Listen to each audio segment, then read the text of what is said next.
Hello friends. तो आज हम इस वीडियो में रणनीति रणभूमि रणविजय का पार्ट 2 देखेंगे।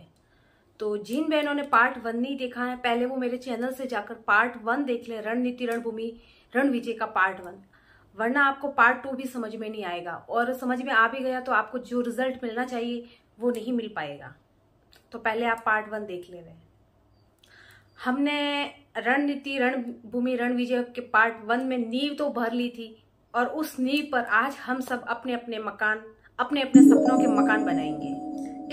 आज के इस पार्ट 2 में हम हाउस क्वीन की उन सब प्रॉब्लम्स का सॉल्यूशन ढूंढने की पूरी कोशिश करेंगे, सबका सॉल्यूशन निकालेंगे जो वो पढ़ते वक्त फेस करती हैं। जैसे बच्चों के साथ कैसे पढ़ें, जॉइंट फैमिली में रहते हैं, काम बहुत होता है, कैसे पढ़ें, नींद आ जाती है, कैसे पढ़ें, ऊपर से रिश्तेदारों का आना जाना रहता है, कैसे पढ़ें, ऊपर से कोई हेल्प करने वाला भी नहीं है, तो हम पढ़ाई कैसे करें।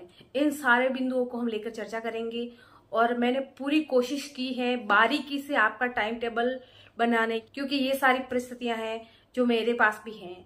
मैं भी फैमिली में रहती हूँ, छोटे बच्चे हैं, स्कूल जाना होता है, घर का काम होता है, तो मैंने हर उस छोटे से छोटे पॉइंट को, आप छोटी से छोटी जो प्रॉब्लम्स है, और उसको इस वीडियो में कवर करने की और उसका सॉल्यूशन ढूंढने की पूरी कोशिश की है। अपनी स्टडी शुरू करने से पहले मैं आपको बता दूं कि आपको सबसे पहले एक काम करना है। जहां बैठकर आप पढ़ती हैं, मतलब जहां आपका स्टडी कॉर्नर है, उसके जस्ट सामने, मतलब आपको दिखाई दे उस जगह पर एक कोटेशन कागज पर लिखकर आपको चिपकाना है। उस पर आपको ये लिखना है कि मुझे ये हर हाल में करना है। हर हाल को आप अंडरलाइन करें। मतलब आपको ये मजाक लग रहा होगा, लेकिन हकीकत में ऐसा मजाक करना भी जरूरी है, क्योंकि आप जिन परिस्थितियों से निकलकर पढ़ाई करोगी ना, उसमें परिस्थितियां नेगेटिव भी हैं, पॉजिटिव भी हैं। तो पॉजिटिव है तो कोई इश्यू नहीं है, लेकिन जब नेगेटिव कंडीशन है वो आपको पीछे धकेलने की बहुत कोशिश करेगी, तो उस कंडीशन में आप हथियार डाल दोगी। तो उस वक्त आपको उस कोटेशन को पढ़ना है कि मुझे हर हाल में करना है। तो इसलिए ये काम बहुत जरूरी है। तो चलिए शुरू करते हैं अपना काम। सबसे पहले आपको अपने दिन की शुरुआत जल्दी उठने से करनी है। आप कोशिश करें कि 4:30 तक आप उठ ही जाएं। एक कोटेशन तो आपने सुना होगा कि जो सुबह जल्दी उठते हैं उनके सपने पूरे होते हैं। मतलब ये कोई जादू नहीं है कि जल्दी उठने से सपने पूरे होते हैं। इसके पीछे रीजन ये है कि आप जल्दी उठोगे ना, तो जब दुनिया सो रही होगी तो आप अपने सपनों को पूरा करने के लिए अपने काम पर लग रहे होंगे। इसलिए जल्दी उठना जरूरी है। फिर उठने के बाद 10-15 मिनट में आपके जो भी पानी, ब्रश, फ्रेश जो कुछ भी काम करना है कर लेवे, और उसके बाद आप पढ़ने बैठ जावे। और तब तक पढ़ें जब तक आपको कोई डिस्टर्ब करने वाला ना हो। मेरा मतलब है कि जब तक आपको आपके घर वाले ना जगे, आपके बच्चे हैं तो जब तक वो ना जगे, तब तक आपको अपने 1.5 से 2 घंटे की पढ़ाई रिजर्व कर लेनी है। इससे आपके अंदर कॉन्फिडेंस जागेगा और आपको लगेगा कि हाँ यार, मैं कर सकती हूँ, आज मुझे इतना याद हुआ है, कल मैं और इससे अच्छा कर सकती। तो इससे आपका कॉन्फिडेंस लेवल है ना जो बूस्ट होगा। तो ये काम बहुत ही जरूरी है। दिन उगने से पहले ही अपनी पढ़ाई आपको रिजर्व कर लेनी है। दूसरी कंडीशन ये होती है कि बच्चे छोटे होते हैं, कैसे पढ़ें। अब बच्चों में भी आपके साथ 2 कंडीशन है कि अगर बच्चे बड़े हैं तो कैसे पढ़ें, और बच्चे छोटे हैं तो कैसे पढ़ें। तो हालांकि बच्चे बड़े हैं तो ज्यादा दिक्कत नहीं होती है, क्योंकि वो स्कूल जा रहे होते हैं। दिक्कत जब होती है जब आपके बच्चे छोटे होते हैं। मैंने आपकी प्रॉब्लम को भी मैंने इस वीडियो में कवर किया है। मैं आपको बताऊंगी कि कैसे छोटे बच्चों के साथ पढ़ना है, कैसे बड़े बच्चों के साथ पढ़ना है आपको। अब पहले अपन लेते हैं कि अगर आपके बच्चे बड़े हैं तो आपको कैसे पढ़ना है।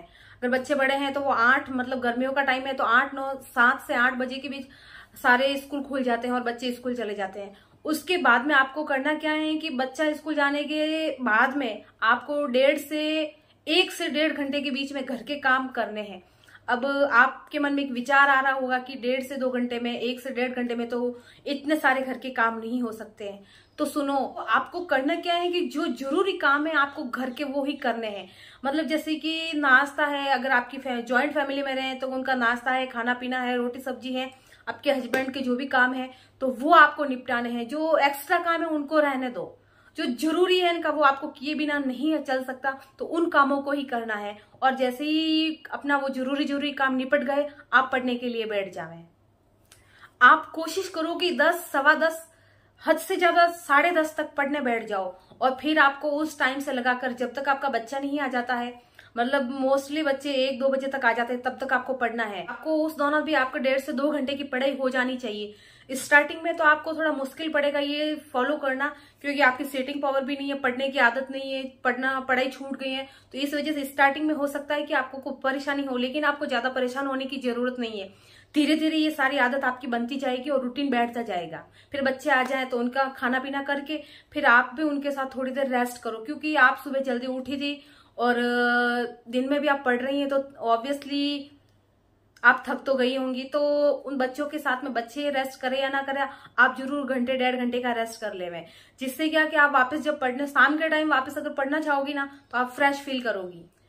इस बीच आपको मेरी एक बात हमेशा याद रखनी है कि जब आप पढ़ाई करोगी ना तो जरूरी नहीं है कि हर बार हर रोज आप परिस्थितियां हैं जो आपके अनुकूल रहेगी, लेकिन आपको हथियार नहीं डालने हैं, आपको अपने कदम पीछे नहीं हटाने हैं। चाहे जो भी परिस्थिति है आपको आगे ही बढ़ना है, आपको वो कोटेशन पढ़ना है, हर हाल में करना है।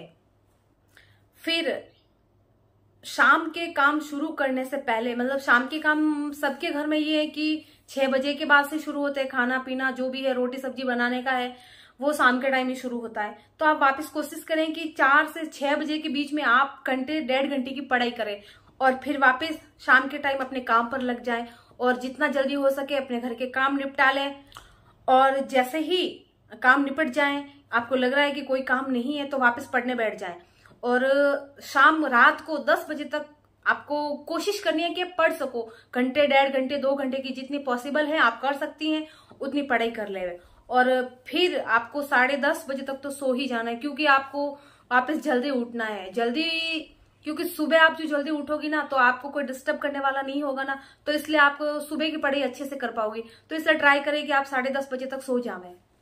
अब दूसरी कंडीशन ये होती है कि बच्चे छोटे हैं तो कैसे पढ़े। तो सबसे ज्यादा दिक्कत होती है ना हमको, वो यही होती है कि हमारे बच्चे छोटे हैं। और मेरे पास में भी जो ज्यादा कमेंट्स आए थे मेरी बहनों के, वो ये थे कि दीदी बच्चे छोटे हैं तो फिर कैसे पढ़े, तो उनको ज्यादा दिक्कत होती है। तो मैंने इस वीडियो में आपकी हर उस कंडीशन को बारीकी से कवर करने की पूरी कोशिश की है। मतलब मैं भी जानती हूँ कि जब छोटे बच्चे होते हैं तो कंडीशन क्या होती है, क्योंकि मैं खुद भी छोटे बच्चों की माँ हूँ, इसलिए मैं आपकी कंडीशन अच्छे से समझ सकती हूँ। तो मैंने आपकी कंडीशन को बारीकी से ऑब्जर्व किया भी है और मैंने उनका सॉल्यूशन निकालने की भी पूरी कोशिश की है। छोटे बच्चों के मामले में ये होता है ना कि हम अपना टाइम टेबल अपन नहीं बना सकते, हमें अपनी पढ़ाई का जो टाइम टेबल होता है ना वो अपने बच्चों के अकॉर्डिंग बनाना होता है। मतलब छोटे बच्चा होता है तो उसका ना तो कोई खाने पीने का टाइम टेबल होता है, ना सोने का, उठने का, जागने का कोई टाइम टेबल नहीं होता है। तो हमें अपनी जो पढ़ाई होती है ना वो उन बच्चों के टाइम टेबल के अकॉर्डिंग करनी होती है। तो चलिए देखते हैं कि कैसे करें। तो सबसे पहले आपको सुबह वाली पढ़ाई तो कर ही लेनी है। आप ज्यादा नहीं कर सकती तो घंटे 1.5 घंटे की पढ़ाई जो सुबह रिजर्व है ना वो रिजर्व पढ़ाई तो आपको करनी ही है। इससे क्या ना, अगर आपको दिन में टाइम नहीं मिला ना तो सुबह वाली पढ़ाई तो आपकी हो गई ना। अगर सुबह आप मतलब दिन में आपको 4 से 5 घंटे पढ़ाई करने को चाहिए होता ना तो सुबह वाली पढ़ाई आपको रिजर्व करनी होगी। और उसके बाद जब आपका बच्चा जग जाए तो उसका जो कुछ भी काम है आप वो करके और फिर अपने घर के कामों में लग जाएं। क्योंकि जब बच्चा जग रहा होगा, वो खेल रहा होगा, तो उसके आसपास में उसको, बच्चे को अपनी नजर में रखते हुए आप घर के काम आसानी से निपटा सकते हैं। और आपको ज्यादा परेशान होने की जरूरत नहीं है, क्योंकि आपको एक छोटे बच्चे की माँ है, उसकी केयर कर रही है, उसके साथ साथ में आपको खुद को भी केयर करनी है, खुद को भी वापस रिकवर करना होता है। तो इसलिए आपको ज्यादा परेशान होने की जरूरत नहीं है। बच्चा बड़ा हो जाएगा तब आराम से पढ़ाई कर लीजिएगा, 5 से 6 घंटे की, 8 से 9 घंटे की। लेकिन अभी आपको छोटे छोटे स्लॉट में और बिना परेशानी के पढ़ाई करनी है। उसके बाद में है कि छोटे बच्चे होते हैं तो वो दिन में 1 या 2 बार, अगर ज्यादा छोटा बच्चा है तो वो दिन में तो 2 से 3 बार सो जाता है। और साल, 1.5 साल, 2 साल का बच्चा है तो वो दिन में 1 बार तो ऑब्वियसली सोते ही है। तो ये कोशिश करें कि जब बच्चा खेल रहा है तब आप आपके घर के काम है जो निपटा लें, बच्चे के साथ खेल लें, और जैसे ही वो सो गया तो आप पढ़ने बैठ जावें। और वापस जैसे बच्चा जग गया तो घर के कोई काम है तो निपटा लें, वरना बच्चे के साथ खेलें, उसके साथ टाइम स्पेंड करें।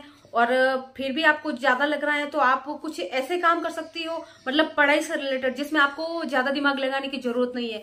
जैसे आप कोई नोट्स बना सकते हो, या फिर ऑनलाइन है तो कुछ ऑनलाइन स्टडी से, अगर आपने कोई कोर्स ले रखा है या कोई यूट्यूब से कोई वीडियो देख रही हैं तो उसके नोट्स आप बना सकती हैं। उनमें ज्यादा आपको दिमाग लगाने की जरूरत नहीं पड़ेगी और बच्चे के साथ में भी आप कंफर्ट रहोगी। घर के इतने सारे काम है, छोटा बच्चा है और पढ़ाई है, तो सुबह जल्दी भी जगी थी, इस वजह से थकान तो आ ही जाती है। तो कोशिश करें कि जब बच्चा जग रहा है आप थोड़ी देर के लिए लेट जाएं। अगर घर में कोई बच्चे को रखने वाला है तब तो कोई दिक्कत ही नहीं है, आप थोड़ी देर रेस्ट कर सकती हैं। लेकिन अगर कोई बच्चे की केयर करने वाला नहीं है तो पूरी रेस्पॉन्सिबिलिटी आपकी बन जाती है। तो आप बच्चा खेल रहा है तो आप आराम से लेट जाएं, लेटे लेटे उनसे बात कर सकती हैं, उसको खिला सकती हैं। अब देखो एक बात मैं आपको बार बार कह रही हूँ कि आपको मेरी एक बात याद रखनी है कि किसी भी हाल में आपको परेशान नहीं होना है। और ट्राई करें कि शाम के टाइम भी पढ़ने के लिए 1 घंटे 1.5 घंटे का आप टाइम निकाल लें। उसके बाद में भी मेरी आपसे एक राय है, पर्सनली मैं आपसे कहना चाहूंगी कि बच्चा आपका है, माँ आप हो उसका टाइम टेबल आप अच्छे से जानती हो। सभी बच्चे भी एक जैसे नहीं होते हैं और सभी बच्चों का टाइम टेबल भी एक जैसा नहीं होता है। तो मैंने आपको जो टाइम टेबल बताया है उस टाइम टेबल में आप अपने अकॉर्डिंग, अपनी कंडीशन के अकॉर्डिंग और अपने बच्चे के टाइम टेबल के अकॉर्डिंग थोड़ा बहुत फेरबदल बिल्कुल कर लें। इससे अगला जो अपना पार्ट होगा, पार्ट 3 रणनीति रणभूमि रणविजय का पार्ट 3, उसमें हम आपकी एक प्रॉब्लम होती है कि फैमिली बड़ी है, जॉइंट फैमिली में रहते हैं, मेंबर ज्यादा है, तो फिर हम अपनी स्टडी के लिए कैसे टाइम निकालें। तो ये जो आपकी कंडीशन है ना, उसको लेकर हम पार्ट 3 में डिस्कस करेंगे। अगर आपको रणनीति रणभूमि रणविजय का पार्ट 2 पसंद आया हो और हकीकत में आपको लग रहा है कि जो मैंने आपको बताया है वो मैंने आपको जो चीजें बताई हैं, मैंने जो आपको टाइम टेबल बताया है, हकीकत में आपके कुछ काम आने वाला है, तो इस वीडियो को लाइक करें और मेरे चैनल को सब्सक्राइब करें।